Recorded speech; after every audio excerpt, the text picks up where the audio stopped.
Welcome to this explainer. Okay, so if you're a high school student athlete in Indiana or, a parent cheering one on, you already know the stakes on the field are incredibly high. But here's the thing. Before that first whistle even blows, there's a whole different game being played. And this one, it's played with paperwork, strict deadlines, and a pretty massive rulebook. So let's just dive right into it. Today, we're breaking down the official Indiana High School Athletic Association Eligibility Handbook for the 2025-26 school year. So, ask yourself this. Could a simple move across town literally cost you your entire sports season? It's a pretty provocative question, right? But honestly, it's exactly what we need to be asking. Because the harsh reality is this. All the raw talent, the lightning speed, and those grueling, sweat-soaked summer workouts, they absolutely aren't enough to get you on the field if your paperwork isn't perfect. We're going to make sure you don't get benched by some random technicality. To do that, we've put together the ultimate playbook for you. We'll be covering Welcome to the ISSA, the transfer trap, moves and eligibility, academics and physicals, summer camp rules, and finally, your playbook. All right, let's get into it. Section 1. Welcome to the IHSAA, and exactly who makes the rules. So, the core purpose of the ISSA, that's the Indiana High School Athletic Association, is absolutely vital to understand. Basically, they are the overarching governing body for interscholastic athletics across the entire state. Their main goal? Setting eligibility standards that protect member schools and, more importantly, protect students from unfair recruiting or exploitation. It's kind of like a giant shield. But here is a crucial point you've got to remember. While your local high school might have its own specific procedures, those local rules can never ever override these overarching state bylaws. The ISSA? They're the ultimate authority on who gets to play. Just listen to how the handbook puts it. Eligibility is not just about talent or tryouts, it also depends on enrollment, transfers, residence, academics, physicals, and timing.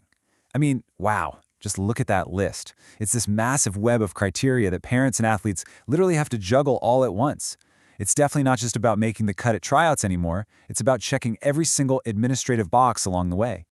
Moving on to Section 2, the transfer trap, navigating transfers. Okay, if there's a danger zone in high school sports eligibility, this is 100% it. Let's look at how strict this timing really is. According to the current bylaws, if an athlete transfers after the start of practice, brace yourself because there are immediate, heavy consequences. You're looking at a 30-day non-competition period, or you'll be forced to sit out for half of the maximum contests in that sport, basically whichever is less. And if you think that sounds tough, second and subsequent transfers trigger even harsher restrictions. But wait, because it gets way more serious. 365. That is the number of days a student is completely banned from a sport if the IHSA determines a transfer was made primarily for athletic reasons, or, if there was any undue influence involved. Yep, an entire year. 365 days of ineligibility in that sport starting right from the date you enroll at the new school. Indiana draws a massive, strict line in the sand here to stop people from school jumping just to get a sports advantage. Section 3. Moves and eligibility. Keeping your status. So, what actually happens when a family legitimately has to pack up and move? Well, the IHSA rigorously separates genuine life events from, let's call them, strategic sports moves. On one side, you have what they call a bona fide change of residence. This means a genuine, real-deal family move by a custodial parent or guardian that has absolutely nothing to do with athletics. In those cases, you've got a strong potential for full eligibility at the new school. But on the flip side, we have the athletic-motivated move. If the choice of where you live or the transfer itself is mostly about sports, you can pretty much kiss your eligibility goodbye. This brings us to a super crucial point. What if you're planning to move, but you just haven't yet? Listen, the rulebook is crystal clear on this. Anticipating a move soon means you only get limited eligibility until the actual physical change of residence happens and the student is officially declared eligible. Future moves simply do not count today. You can't just promise, hey, we're moving next month to get full clearance right now. Nope. The school and the IHSAA are going to ask for hard documentation. We're talking a purchase agreement, a signed lease, something concrete to prove it. All right, Section 4. Academics and physicals. Health and grades. Health and grades are so often the silent killers of a sports season. Let's walk through the specific steps to avoid that. Step 1, you absolutely must get a physical exam from an authorized medical professional, and it has to happen between April 1st and your very first practice. Step 2, you've got to use the current IHSAA pre-participation form. Seriously, don't use last year's form, and definitely don't just bring in a generic doctor's note. It has to be the official paperwork. And step 3, confirm your academic standing directly with your athletic director. Because we really need to dispel a super common and, frankly, very dangerous myth right now. Just being healthy and enrolled does not mean you're automatically eligible to play. Not at all. Academic eligibility is a massive piece of this puzzle. Your grades, your attendance, and your overall course load all heavily impact your ability to participate.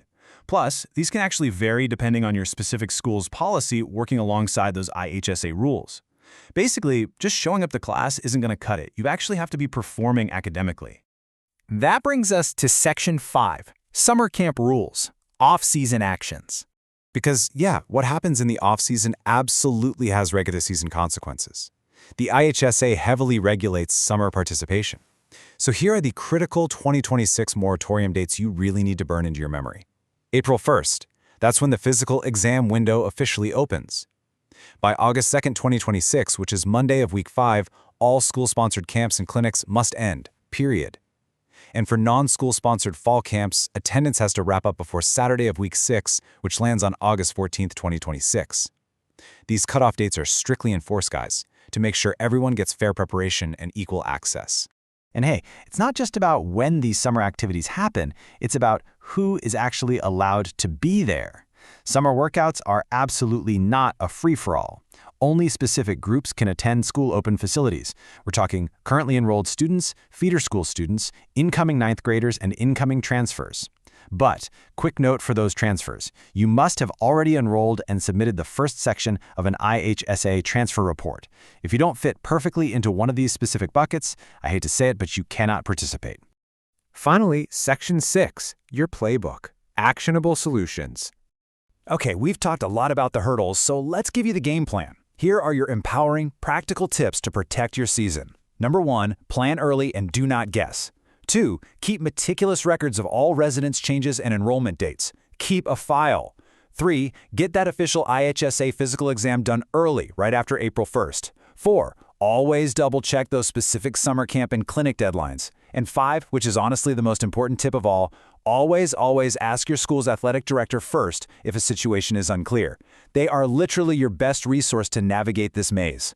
Because, as the handbook guidance reminds us, and this is for the rules in effect as of July 5th, 2026, when in doubt, verify the facts early so a paperwork issue does not become a missed season. That really hits the nail on the head. These rules are super detailed for a reason. They're designed to protect fairness, prevent abuse, and at the end of the day, keep athletes safe. So I want to leave you with this final vital question to think about. You've got the talent, you've put in all the grueling work on the field, but is your paperwork truly ready for the season? Seriously, don't let a technicality take you out of the game. Go review your status, talk to your athletic director, and make sure your pregame playbook is absolutely flawless. Thanks for joining me on this explainer, and hey, stay eligible out there.